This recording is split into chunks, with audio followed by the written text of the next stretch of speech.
Lesson 47. The definite article with names. Catherine, in this lesson, it's a good place to mention the fact that sometimes in ancient Greek, you'll see the definite article used with a person's name. Of course, we don't do this in English. You don't say the Bill or the Catherine. Mm-hmm. That would sound kind of odd. But in ancient Greek, you can put the definite article right before someone's name. So what do we do with that?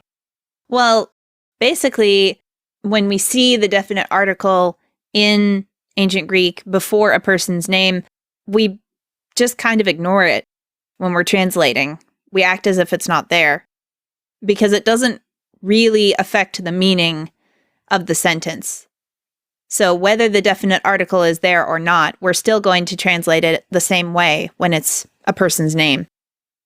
So we're not going to translate ho Alexandros as the Alexander. Exactly. We'll just translate it as Alexander, as if there were no definite article there in the Greek.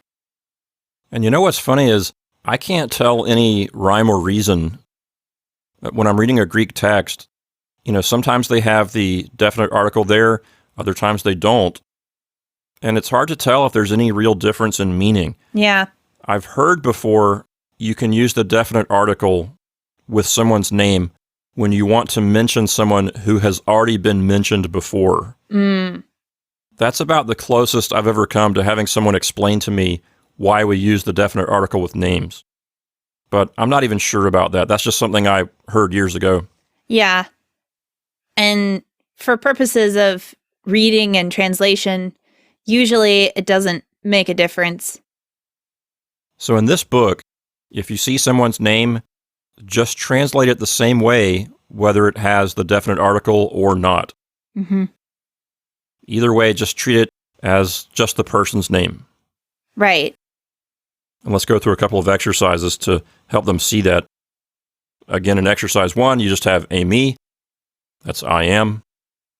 In number 2, we have the definite article with Alexandros, but don't translate it as I am the Alexander. You would not translate it that way. Since you have the definite article with a person's name, you would simply ignore the definite article and translate it as I am Alexander. Exactly. And similarly, in number 3, emi Cadmos, you still translate it as I am Cadmus, even though a lot of times with other nouns, when you don't have a definite article, it's I am a farmer or I am a teacher. But we don't say that with names. We don't say I am a Cadmus.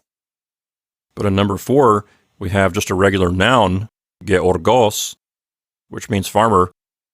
So we will translate the definite article that goes with it. And so number 4 will say, I am the farmer. And in number 6, because we do not have a definite article, but we do have a noun that is not a name, emi didaskalos, we will say, I am a teacher.